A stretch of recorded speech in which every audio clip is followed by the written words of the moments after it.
So this is our presentation 2, and we are Alpha Green. Alrighty, so this is our research that we did last presentation. This is P2's research and design. As you can see, we have our spiral design still.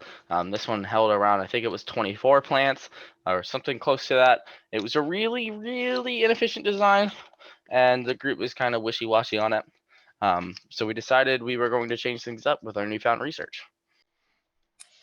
A lot of what aided us in kind of deciding that we had to change our design and kind of improve upon it was our book, our Expo book, and we got a lot of good information from this book that kind of helped impact our design process. The book we chose was Hydroponics: The Essential Guide, and it was by Andy Jacobson, and it's basically a step-by-step guideline to creating a successful hydroponics system, which is something that we really needed since we were all kind of beginners in the hydroponics field.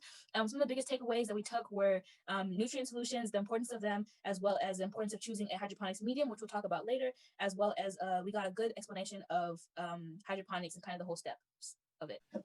All right, so one of the first three decision matrices that we created was the medium, and a medium is practically what the gestation period of which the plant sits in before you actually put it into the hydroponic system. So we had a few criteria on that we wanted to help guide us in what direction we wanted the actual medium to be. So we had our own personal preference, which we didn't really care about too much because of the fact that we didn't necessarily know the best alternative to go with. But we did consider affordability, manageability, renewability, and how environmentally friendly it was. Was it sterile and water and air retention? Based on all of the information we gathered, we realized that coconut fiber was the best way to go about it, due to the fact that some of the other examples that we have listed here, like rockwool, perlite, and leca, either lacked in the area of it was not environmentally friendly, or it did not get rid of pests and organisms, and it did not carry or continue to produce water and air retention, which is very essential to plants. When it came to the plants that we were growing, we needed to choose plants that would kind of grow well together, but also would kind of fit into our timeline, as you know, our project is due by kind of March. So we want to be able to have a good amount of plants grown by then. And kind of the things that we had to take into account were kind of the grow time, affordability, maintenance, the way that it grows with other plants, and kind of like whether or not these foods are kind of common foods that most people eat. Kind of our main goal for this project is to like grow the vegetables and for a basic salad, and that's kind of what we're trying to do here. So for our third decision matrix, our nutrient solution, basically we've got the criterion on the left, and on the far right we have our winner, which is the Advanced Nutrients Bloom Micro and Grow. And surprisingly enough, Tano was able to order these, which also played a big factor in which nutrient solution we would be using. And on the graph and the ratings, you can see why we chose it and how. So this is our design. So these are our actual sketches, and then at the very right is our assembly of the structural components of our design. On the left is actually Microsoft Paint. That's where we started. We started with a lot of big brains and Microsoft Paint. It was, as you can see, it got very heated, lots of stars, lots of lines. And then with a little bit more refining, we get to the middle picture, which is actually a design. It kind of gets cut off to the right, but that just kind of shows like a inside view of what one of those cabinets look like. But as you can see in our design, we have two reservoirs at the bottom. One was supposed to be for fruits, one was supposed to be veggies. And actually this design has been updated since then. And it's actually only a one reservoir system, as we only needed one nutrient solution for both of the two. And then on the right, you can see our assembly for the entire thing. That's the general structure and what it's supposed to look like. And then I'll take you through what each part kind of looks like. So with our building phase, and it's actually going to be really easy for our group to kind of skate through. There's going to be some uncertainties with the pump and everything like that. But for the actual structural design of it, it's kind of I feel like straightforward with the box kind of build. The bottom piece is at the very, or in the middle there. It's used, we're going to have an actual shelf design on that one side that we didn't use one of the reservoirs for. And that's supposed to help with storage, seeds and other nutrients, packets and everything else. The middle is actually going to be up towards the top. It's the one that actually has the holes in the top, and then we create columns up the middle that allows for the pumps, PB or the acrylic piping can go up to those channels, and then the top is at the very bottom. And we have plant trays that'll sit in these middle and top parts. And then the next slide should be a plant tray. which kind of shows at the top picture you can see there, it kind of shows our like water, I guess, chart, you could say. So the blue is actually where the water would be moving for the plants to grab, and then the green would be the pipe that lets water go up, and the red would be the side that lets electrical and pipe go down back towards the reservoir. The bottom picture is our very lovely plant tray. If you can kind of see, there's smaller holes next to the bigger holes where the plants will be. That's for a dowel or something for like a vine plant. We figured out that with the cherry tomatoes and cucumbers that they actually need structural support. So that's why we had to add those. And then all the holes are 7 inches apart due to that constraint that we have where lettuce is actually the minimum distance that we can have all of our plants together was 7 inches. And that was due to the lettuce. So Next would be our two included wonderful features, a step stool, and some doors for accessing the plants, and some storage space as well. And so we had our second meeting with our mentor the other day, and he had a lot to say about our project, our new design. He mostly really liked it. And he gave us a lot of great feedback for how we can continue to move forward. Some of the main things that he's told us was to kind of develop a budget, because down the line, every penny is going to count. So we should really come up with a budget that's going to help us to analyze what we need, so that we're not spending too much money or too little money. As well as, like, when Richard was talking about the dowel to kind of help support the cherry tomatoes and the cucumbers, since they're vine plants, he kind of suggested that we could potentially use like bamboo, maybe. So that's a strong support system that we could potentially use.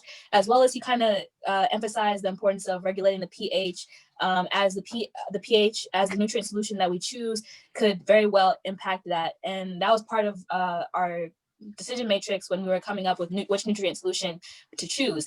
The one that we chose was pH balanced, so it won't have too much of an effect on our water.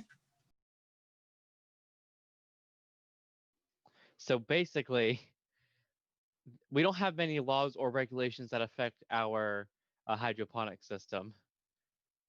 What we had to deal with is the waste, as well as what happens is if our hydroponic system is like thrown in the trash, and what kind of problem it poses to the environment.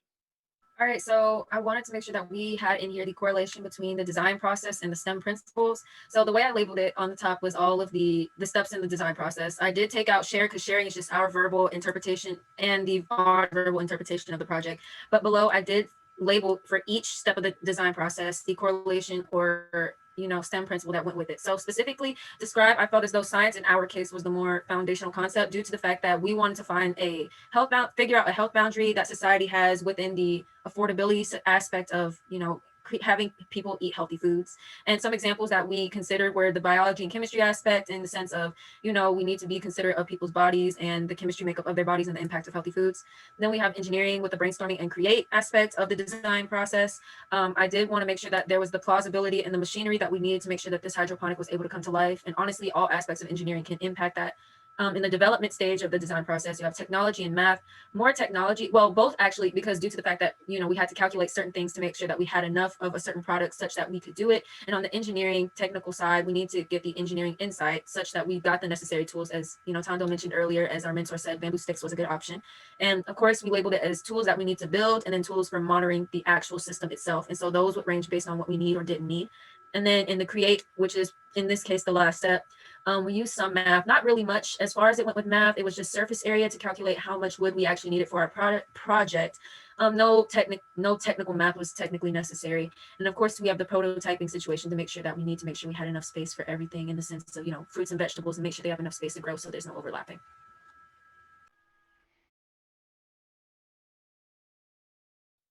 So basically, for the pros and cons on users and the environment, of course, our families and users can almost grow food year round.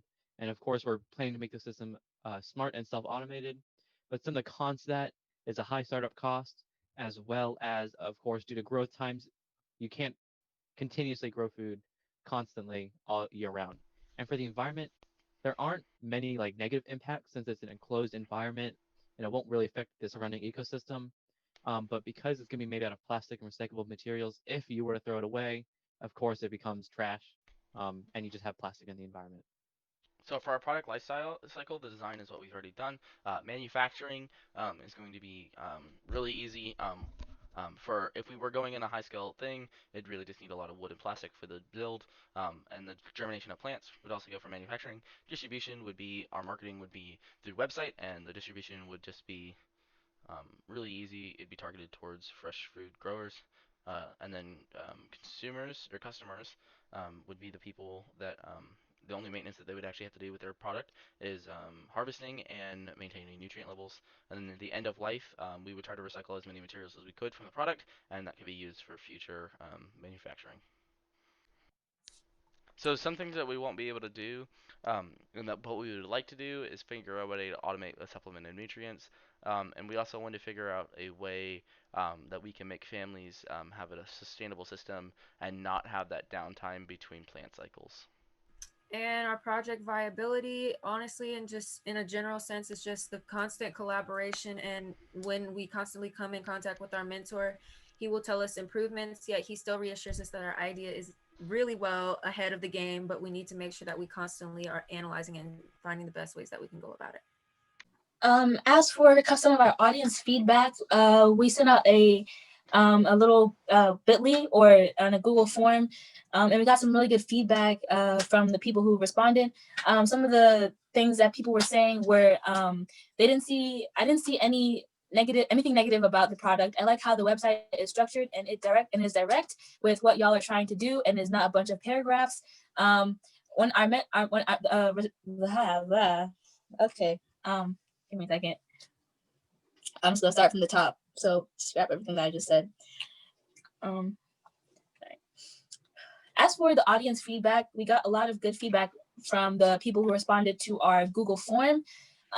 Everyone who responded to our form said that our project was indeed worthwhile, and 98.4% of the people who responded believed that our product was something that real people can benefit from. Some of the things that people said with response to kind of like how we are so far is I think you all are making great progress. You're well ahead of the curve, and the new design looks great. Some other people said, I didn't see anything negative about the product. I like how the website is structured and is direct with what y'all are trying to do, and it's not a bunch of paragraphs. So a lot of people thought that the website was easy to navigate, and they liked what we're doing so far. They think that we're on the right track. A lot of people gave some good feedback as well as to kind of like how we can improve, as well as like kind of some, as well as budget ideas, or like some things that, or like small bugs, like kind of the way the phone operated with the website.